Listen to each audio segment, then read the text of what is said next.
Hello and welcome to Young Black and in Business with myself, Anelisa.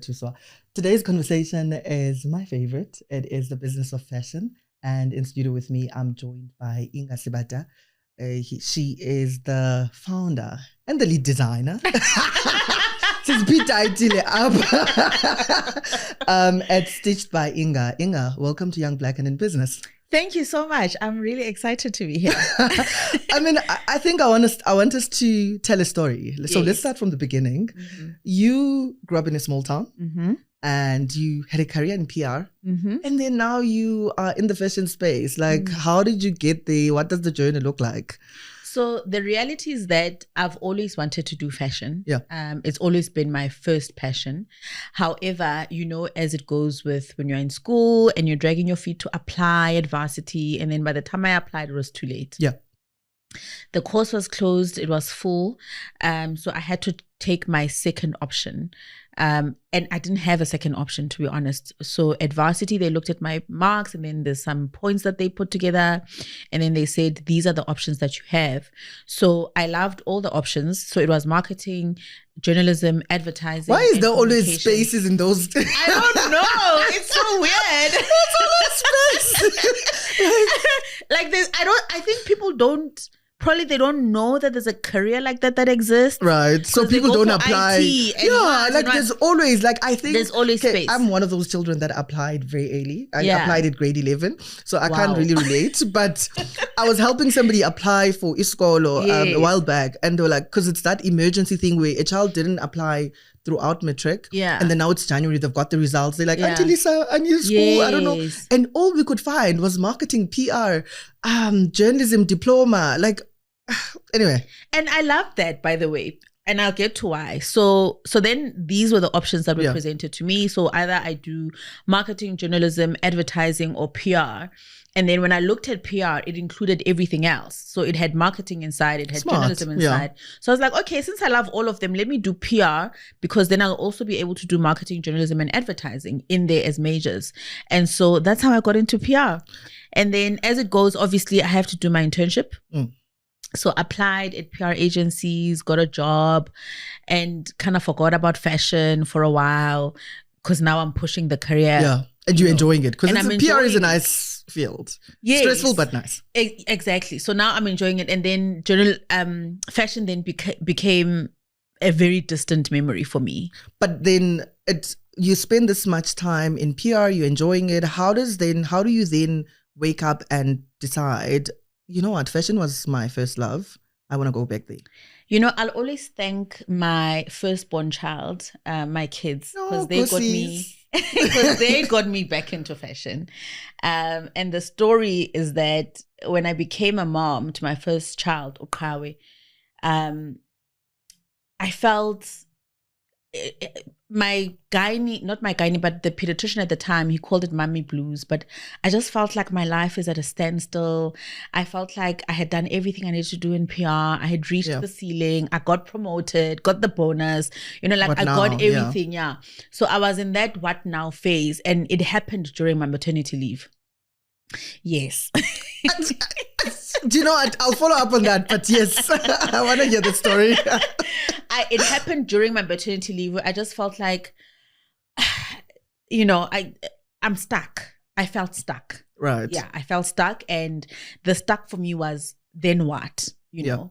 And my innate personality and character is someone who likes to always be on the move. Yeah. After I've ticked the boxes, what is next? So I was on my what is next phase of my life, and fashion came to me because I've always wanted to do it. It was my first love anyway. So there I am, breastfeeding here, Googling where to go next to study fashion. What? Yes. And then guys, my husband down. Inspiration. Right? I had a guest and his inspiration was his wife. His wife said she was tired of working. Oh, wow. So we all find our purpose differently. And what I've realized when Anelisa is that you find it in the most weird places and ways. Right. Like it doesn't come directly at you, You could be jogging and then you have an aha moment. You could be in the shower and you're having an aha moment. I could be having a chat and I'm having my next aha moment. Yep. Do you know what I mean? So yeah, it happened during my maternity leave. And then I sat my husband down. I was like, dude, listen, Keshapu, like I've reached the ceiling. I'm feeling stuck. Like my heart is not in it anymore. Yeah. And I always pride myself in honesty.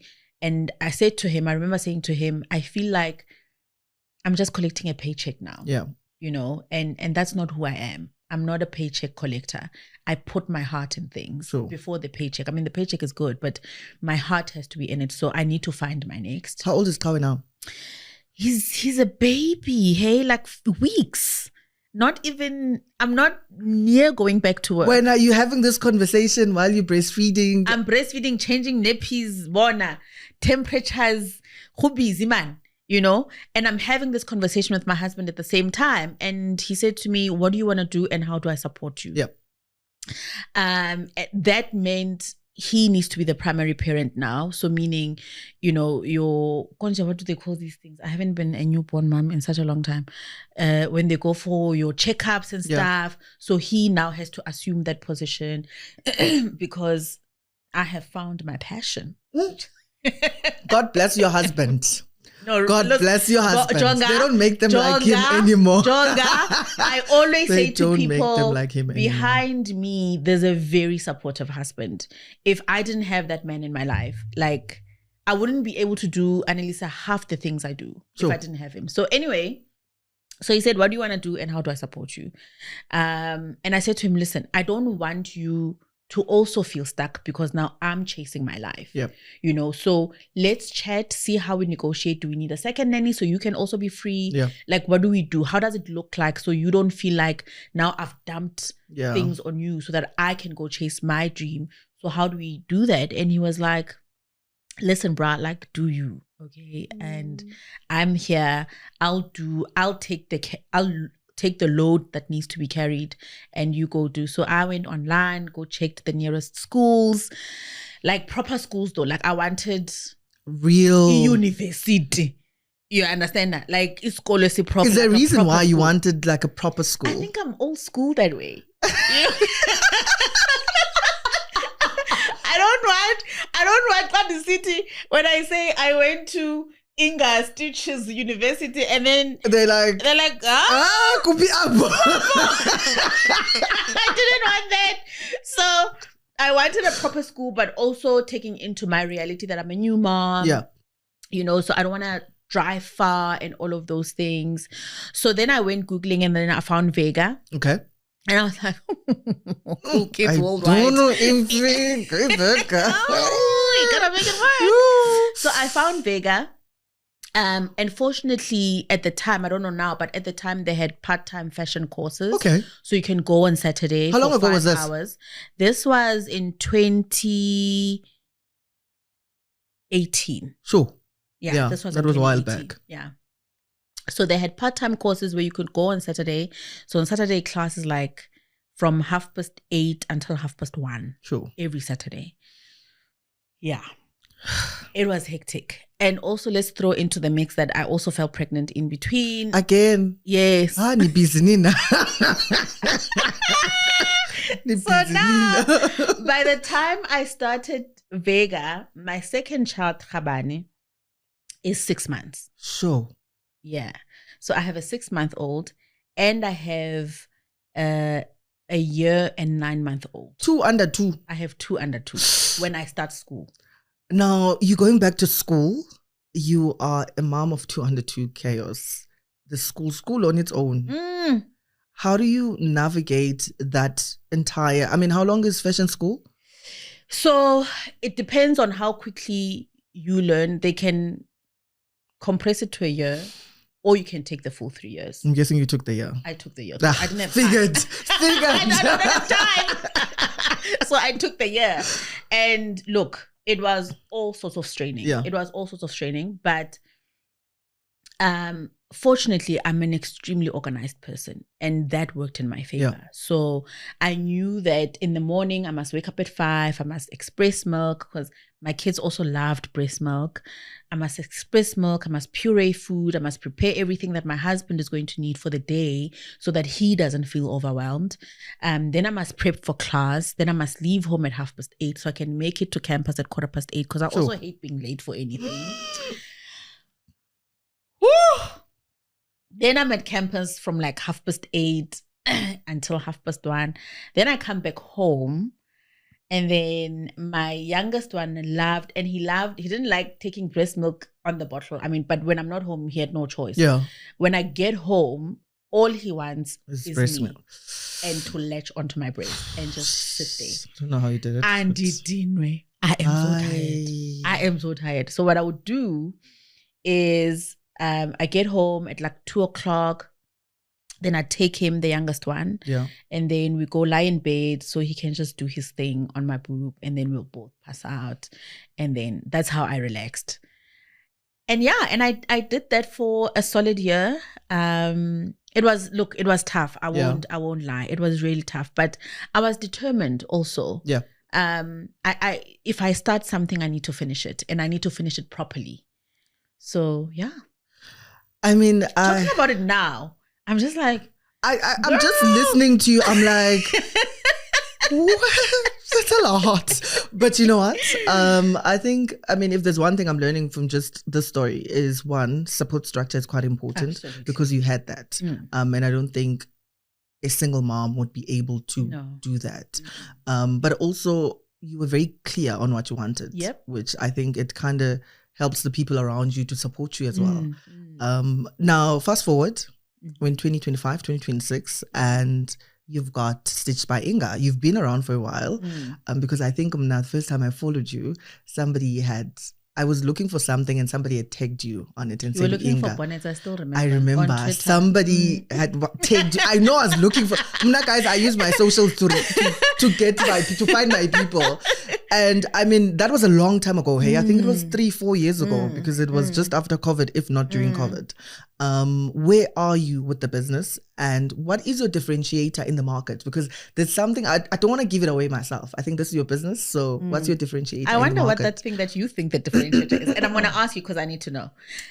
So right now, Stitched by Inga has a studio, which is so wild for me because I really never thought, I know it might sound cliche, but I did not think the business would be here today because that was not the intention. What was the intention? The intention was just smalling and a little side hustle, make 10,000 a month to supplement my salary. Like I did not have what is currently happening right now.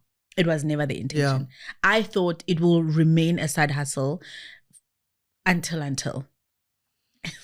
So, but I also think because I'm so structured in how I do things and I plan and I structure, I love processes and all of those things, even in my personal life, and so the business grew, I think, because of that, because I don't have advertising money to be on billboards and radio and TV and all of those things. But I think I know that the way we service our clients is what has brought the business here. Without our clients, really, we do not have a business. We are in a people business. And this is something I emphasize to my team all the time, that we are in a people business and we have to treat people well. It's the one thing that I emphasize all the time. So it started as a side hustle, something I do after hours, nothing serious. I have a client here and there. Like it's not deep. After you went to school, you went back into PR. I went back into PR. Because I don't have money you've got to start 2 kids. A small thing. Yeah, I've got 2 kids. There's nappies, there's formula, there's doctor's appointments, there's kids' expenses. Yeah, and it's unfair to put all of that on my husband.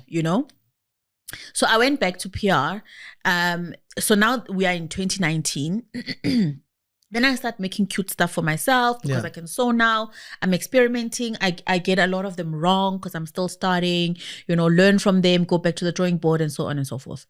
So at the time, when I was in PR, one of my clients was one of the biggest financial services companies in SA. So I was heading up that PR. And so they would always ask me, the marketing team, where did you get that? Hey, where did you get that? It's so cute. And like, oh, I made it myself. Hi, boy, Inga, you can also sew. I'm like, yes. And one of the clients, her name is Wiketla, I'll never forget her. She was also in marketing, and she said, do you mind making me pencil skirts? Like, I love pencil skirts, and then pair them with, formal nice shirts. Shirt, yeah. And I was like, no, that's not why I do that, but I can recommend people who can help you. Can you imagine? So you need to money. And she was like, I'll make you a pencil skirt. And she's like, no, I would like you to make me a pencil skirt. I was like, okay, cool, that's fine, but I'm not trying to grow this into a thing. Like, I don't want this to be a thing, but I'm happy to help you out. And so I made her pencil skirts, and then she went and told everybody in the marketing team that she got it to me. Now half of the marketing team is ordering from me. This is now 2019. So I'm going to tell the story the way Phil Knight, who founded Nike, tells his story of Nike, because I love the way he structures it. Yeah. If you've read the book. This is 2019. And then now I have smaller and little clients here and there. So I'm sewing on my own. I don't have help. I don't have anything. I don't have branding. I have nothing pretty. I'm just sewing. That's it. Yeah, that's it. So 2020, now orders are coming in thick and fast. I can't manage them on my own. I hire my first seamstress. Then I move. So when I was on my own, I used to sew in our spare bedroom. And then I move from the spare bedroom into our laundry room. Make the laundry room a little bit pretty. So that, it's workable. Because also your spare room, now people need to get inside the house. Yes, and you need a bit of privacy. So now I, make space in our laundry room. So my seamstress is now working in the laundry room, and then me, whatever he's done for the day, I'll finish it off when I come back from work or on the weekend. Yeah. Ma'am, this is 2020, Jan. And then COVID happens in April. Disrupted all of us. Yeah, COVID happens in April of 2020. I have to shut down because we had to shut down. Everybody had to shut down unless you are an essential worker. Essential service. So then I shut down, and then the president makes an announcement that we can make cloth masks, but you have to apply or something like that. Yes. I remember applying and then I got the permit. Yes, and then I got the permit. Anelisa, I made so much money. You know what? COVID would. Like it was either it makes or breaks you. Oh, there was no in between for COVID. There was no in between. I say to people, COVID was the best time for StitchedByInga. I made so much money. I bought, I think, 2 or 3 industrial machines from the COVID money of selling masks. And it looks like such a small thing because I think one of the biggest concerns that I have, especially with young people, is that they want the big items first. They actually don't take into consideration that in order for you to become big, you have to start small. Yeah. And to make a lot of money from just selling masks. Yeah. Tell that story. So then I apply for the permit. I get the permit. So now I can start selling masks. So, and then you had to follow they had guidelines of what the masks need to look like, design and So then I go through all of that just to make sure that I'm compliant, right? So we start selling masks. There were 60 Rand. 60 Rand. But that 60 Rand times by... Lord knows how much. Lord knows how much. A 60 Rand that bought 3 industrial machines. How much is an industrial machine? I'm trying to gauge right now. An industrial machine is like about 20K. What? One. And you bought 3. And I bought 3. And during like... From 60 Rand. Like also during that, it's just a year. COVID was like 6 months. That's a lot of money. 3. Yeah, it's from 60 Rand. And that's why I always say, guys, don't underestimate the power of compounding. Yeah. Don't underestimate it. Where now you are waiting for that sale at 20,000, whereas you can make these little, and then it can be 20,000 in no time at all. So COVID was amazing. Like, I mean, I'm sorry for what it took from people, but for my business. Look, like I said, COVID, you either made it, it's either you made it or you just didn't make it. And that's when StitchedByInga took off in 2020. Now people know about it. It's becoming popular. It's gaining momentum. And then now I need to hire more people because we're not coping. But now I'm also battling because you know, when you're an entrepreneur, you have to, at this point, I don't even think of myself as an entrepreneur, you know, but I'm also battling, is this a COVID thing or is this now the takeoff of StitchedByInga? Yeah. And if it's the takeoff, then it means I need more people.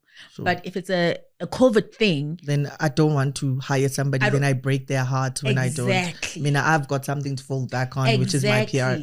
Exactly. Do you know what I mean? So now I'm battling with those thoughts of what do I do? Because I do need an extra pair of hands, but for how long? You know? And I'm just like, you know what?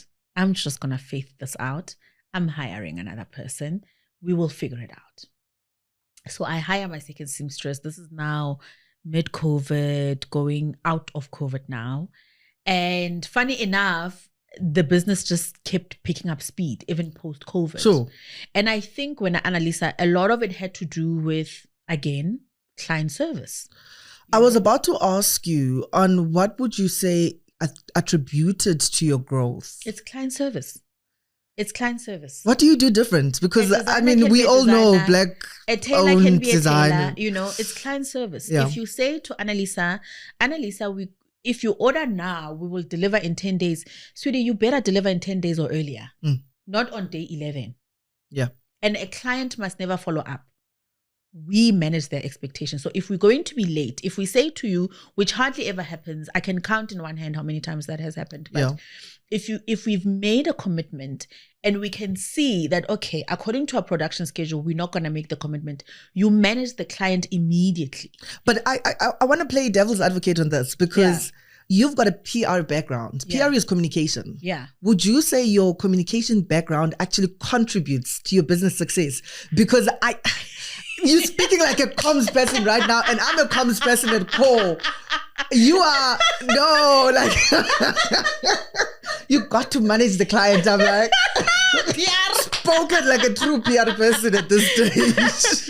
150%. Yeah. 150%. Even at some point along the journey, we'll probably, if we do get to it, I got MBA candidates who researched into my business, and when we were presenting the findings of my business challenges and how to grow, blah, blah, one of the things that, I don't know, they're not called lecturers when you're studying an MBA, I don't know what they're called, but one of the professors or advisors, whatever you call them, when the candidates were presenting my case, she said to me, number one, the reason you've grown so much is because of client service. And number two, the challenges you are facing in your business are very typical of a business that has grown too quickly. Yeah.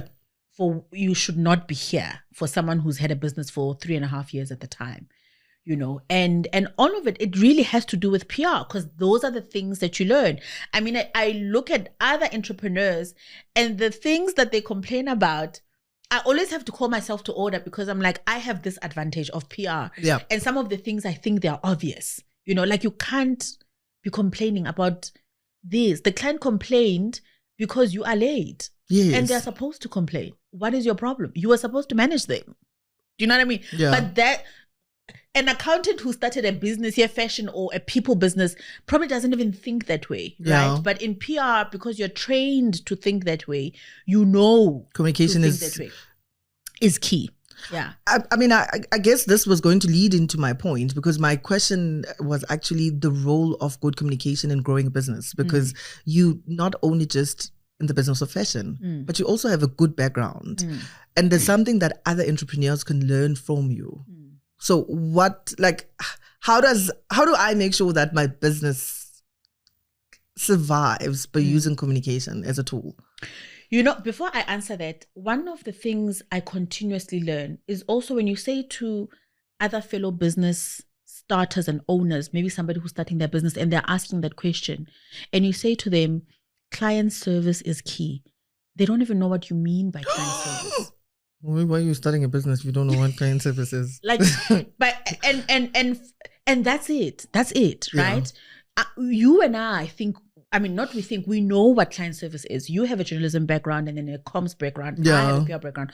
So it's It's obvious to us. It sounds like common sense. It sounds like common sense to us. But somebody who crunches numbers for a living all day and they never have to talk to people except for the spreadsheet they're looking at, it doesn't compute the same way. Do you know what I'm saying? Yeah. So you have to say, by client service, I mean, if you've made a commitment, you stick to the commitment. Yep. In the event that life happens and you are unable to stick to a commitment, you communicate not on the deadline, not on the 11th when I said I want this thing. You communicate a few days before, and then the light bulb goes on. Oh, yes, because now you've managed me.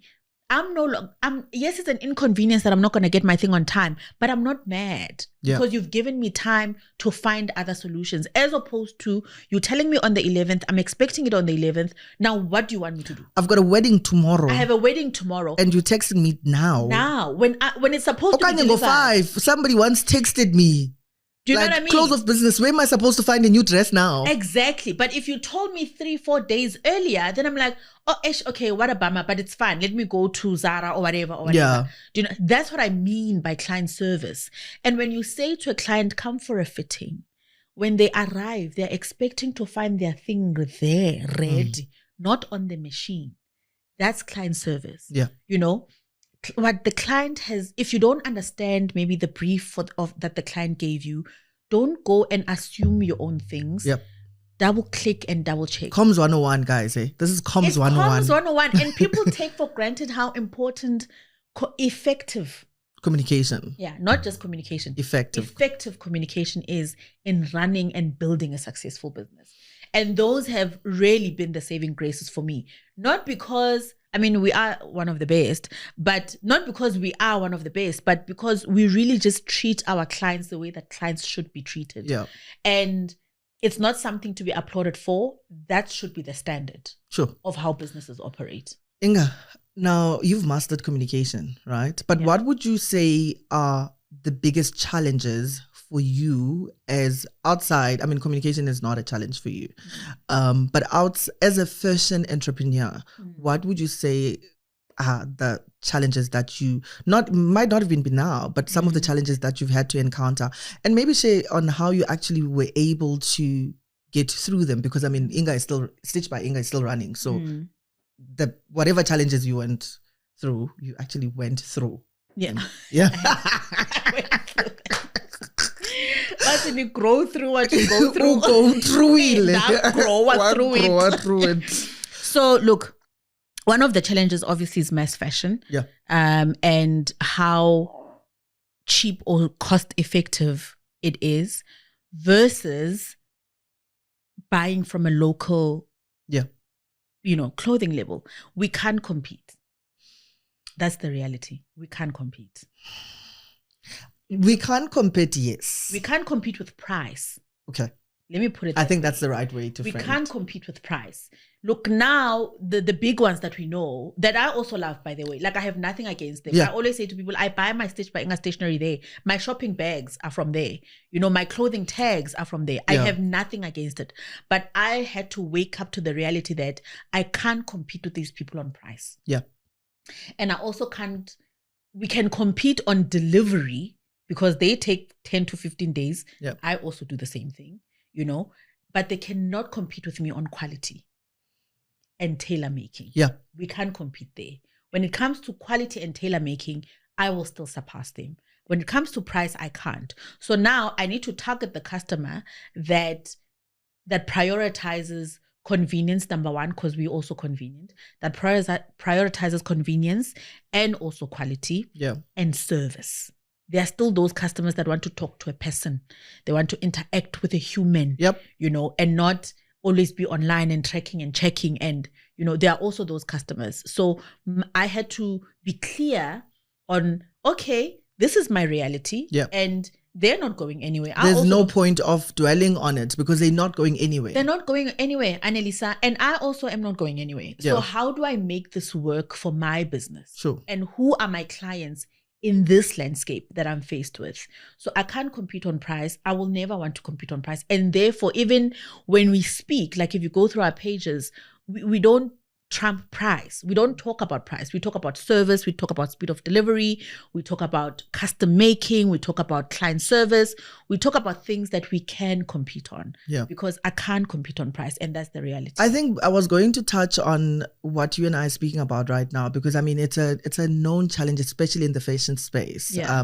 It's fast paced. It's got a lot of inputs that we all support them, but I will always say, if you're wearing an outfit, make sure at least there's something that you're wearing that is made locally. That's just my standpoint. But the reality is as well, we've got a society that one isn't doing well. Economically, people aren't doing well. Yeah. So we also can't really blame or falter people for trying to access affordable. Absolutely. But how do you make sure that Inga is accessible to the average person, if the average person is even your target market? So we also have payment options. Okay. Yes. So I also say, startup fintechs were a blessing for small businesses and for the regular customer who is aspirational in where they want to be and how they want to dress and the type of service they want. Because we should not also assume that where people are is where they want to be. There are also people who are aspirational and they are working towards getting themselves out of that, and bettering their lives. And fintech companies, bless them, they really were the savior for a lot of us businesses. For somebody who can't afford a dress for 2,000 rands, but because there are payment what do you call systems that allow you that you can buy the 2,000 dress and pay it over 3 months, but you still get the dress immediately. And that's one of the things that we have 3 payment systems options that clients can exercise. So you still order and you still get it within our time frame, but you paid over 3 months. That's accessible. Very accessible. You know what? So 1,500 dress can now be 500 monthly for 3 months, interest free. I needed to add that there as well. Interest free is very important, because in this house, we do not condone over indebting consumers. Exactly. And we do not support overconsumption of stuff. Thank you. So try not to overconsume. I mean, one of my favorite things, I think you actually asked me on what I think your differentiator is. And I mean, disclaimer, I've never bought anything from you, but I'm a huge fan of your work. And I think every time I go through your website, because I try and stalk you every now and again, I'm like, do I want something? Okay, I'm going through, I've got a wedding, I've got this, let me see who I can use. Okay. One of the things that I love about your website in general, but also your products, is there's a story. There is a story. I love hearing there that, is a story, and that is, and I want to talk about that. Like, how do you build in the storytelling element into the dress or the pants? Like, take us through your creative process. What is the story you see? I think there's a bit of personalized or individualized stories. If I wanted Ipinifa, for example, you can tell stories kamakoti through the dress. And I think that's what I like about, like, it's not mass fashion. It's not Nana where we can all wear this and I think good to go. So I want you to take us through that process on how you land on that final dress. Okay. I'm so glad you could see from the website that it's not an average. No. It's not an average thing. You know what? Sorry to cut. I always include the website on the caption. So I will include Inga's website on the caption. Please go and check what I'm talking about, guys. I feel like it's not fair for me to say this alone. So please do. I'll include it on the caption so that you guys see what I'm talking about. But yes, continue. So my starting point always is that Africa is such a beautiful continent. Yep. I'm very passionate about the continent in its entirety. Yeah. And we're special. We're special in how we made. I'm even getting goosebumps. We're special in our body structures. Yeah.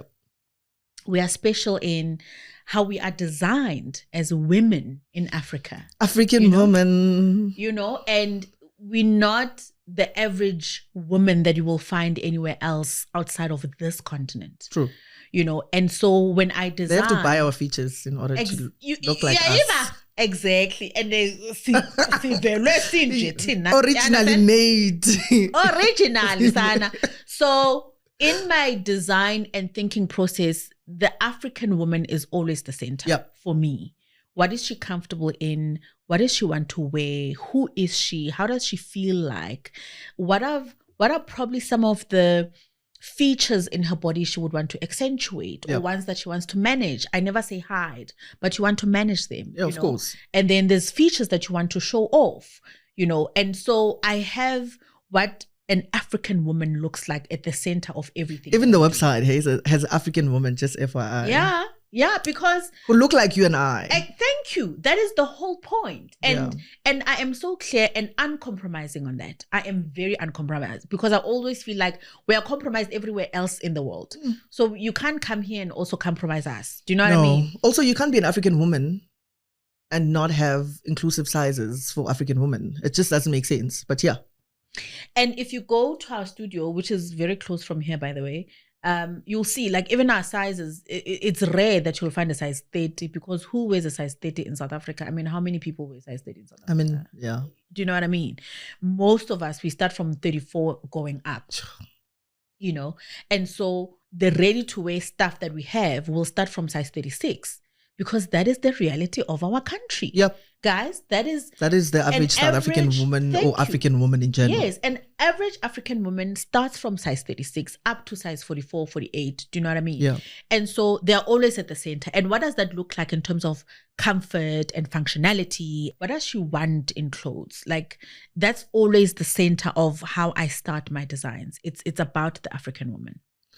So, I think we've touched on how inclusive you are. I honestly, I don't think there's anything that you and I haven't touched on today. No. Okay. Now I'm going to put you on the spotlight because we are about to close. Okay. All my guests, I asked them for one thing. Yeah. Your entrepreneurship journey, it's been a journey. But there's some wisdom that you've gained along the way, whether it is business-wise or it is just life in general. Maybe share that wisdom to somebody who's at home, who's going through their finding themselves stage, or they've found themselves, but they are just trying more things, business, school, they figuring their lives out. What would be Inga's wisdom that Inga feels like this is something that I think somebody needs to know? People are a mirror. They always project the energy you give them. And it starts with you. Sure. Please say that again. I'm taking it in.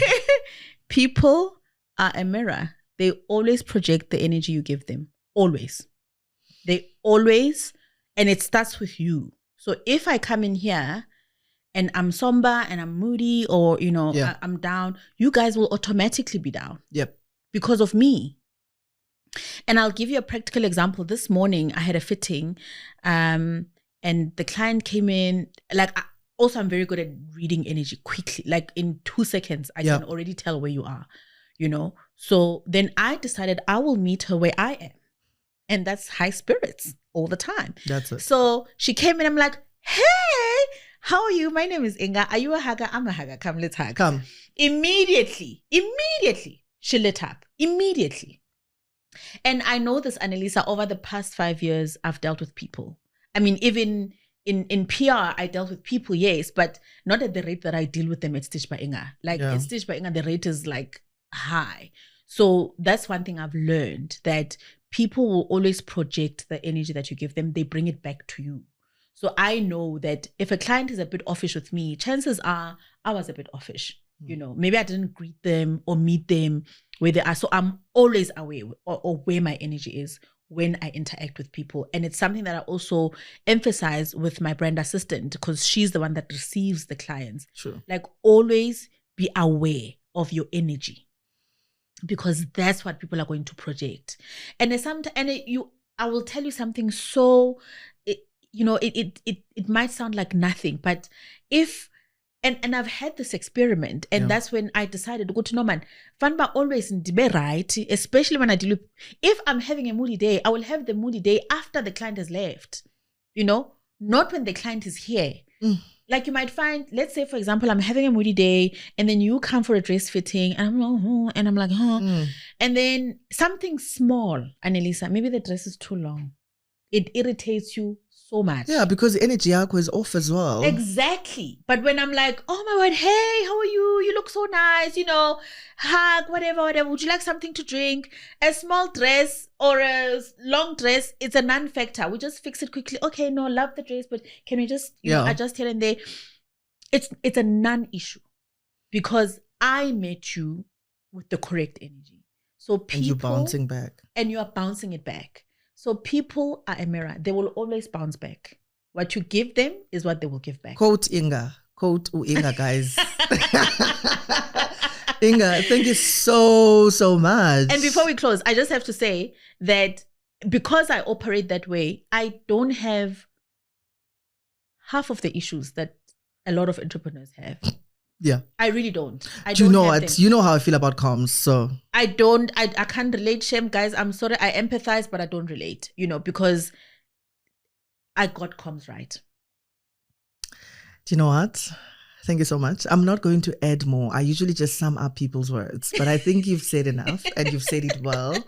Inga, once again, thank you so much for joining us on Young Black and in Business with myself, Anelisa Tuswa. Guys, I will add Inga's details right on the caption, but you guys know the rules.